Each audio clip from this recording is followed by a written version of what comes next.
भगवान गौतम बुद्ध की इन बातों में छिपा है अशांत मन को शांत करने का मंत्र। आप भी जाने। चंचल मन को शांत करना बहुत जरूरी होता है, क्योंकि अशांत मन में कई सवाल होते हैं और यह इधर उधर भटक सकता है। गौतम बुद्ध मन को शांत करने के आयामों के बारे में आज हम बताते हैं। हम सभी जानते हैं कि व्यक्ति का मन बहुत चंचल होता है। यही कारण है कि मन अशांत रहता है और कई तरह के सवालों का जन्म भी अशांत मन के कारण ही होता है। यदि आप जीवन में शांति चाहते हैं तो इसके लिए जरूरी है मन को शांत करना। लेकिन मन को शांत कैसे किया जाए? गौतम बुद्ध से जुड़ी इस कहानी के माध्यम से आप जान सकते हैं कि मन को शांत करने का क्या तरीका है। इसमें भगवान गौतम बुद्ध द्वारा मन को शांत करने के आयामों के बारे में बताया गया है। जानते हैं इस कहानी के बारे में, जिससे आपका जीवन बदल जाएगा। एक बार एक लड़का गौतम बुद्ध के पास जाकर कहता है, मेरे जीवन में बहुत अशांति है, कृपा करके आप मेरा मार्गदर्शन कीजिए जिससे कि मैं इस अशांति से छुटकारा पा सकूं। गौतम बुद्ध लड़के से जीवन की अशांति का कारण पूछते हैं। लड़का उत्तर देता है, अत्यधिक विचारों के कारण मेरे भीतर बहुत सारे विचार आते हैं, जिससे मेरा मन अशांत रहता है।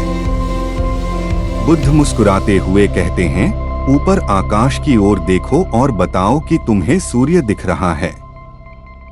लड़का ऊपर देखता है और कहता है, धूप दिख रहा है।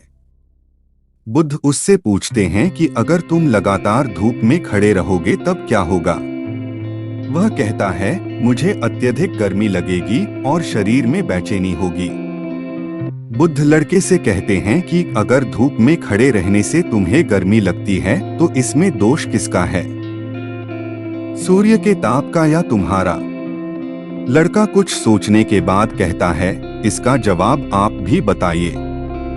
बुद्ध कहते हैं, सूर्य का काम है ताप देना और ताप का काम है गर्मी लगना। ऐसे में तो दोष तुम्हारा ही है कि तुम धूप में जाकर खड़े हुए, जिससे कि तुम्हें गर्मी लगी। तुम्हें अगर शीतलता चाहिए तो तुम्हें छांव में रहना होगा। ठीक इसी तरह चंचल मन का भी स्वभाव होता है विचारों और भावनाओं को जागृत करना। विचार क्षण भर के लिए होते हैं, लेकिन विचार से पैदा हुई भावनाएं देर तक टिकी रहती हैं। लेकिन यह तुम्हें निर्णय लेना है कि तुम्हें विचार और भावनाओं के साथ चलना है या अलग दिशा बनानी है। बुद्ध कहते हैं, मन को शांत करने के लिए तन के आयाम पर काम करना सबसे आसान तरीका है। शरीर के स्तर पर हमारी कर्मेंद्रियां और ज्ञानेंद्रियां हैं। कर्मेंद्रियां कर्म और ज्ञानेंद्रियां ज्ञान से जुड़ी होती है।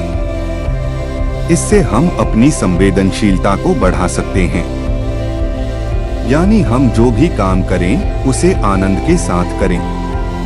मन के आयाम से हटकर तन के आयाम पर जाने से ही तुम्हारा चित्त शांत होगा।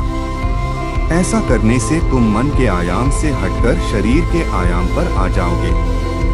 ठीक उसी तरह जैसे तुम धूप से हटकर छांव में आ सकते थे।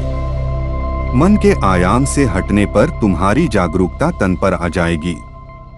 जब तुम तन के आयाम पर काम करोगे तब तुम्हारा चित्त शांत होगा।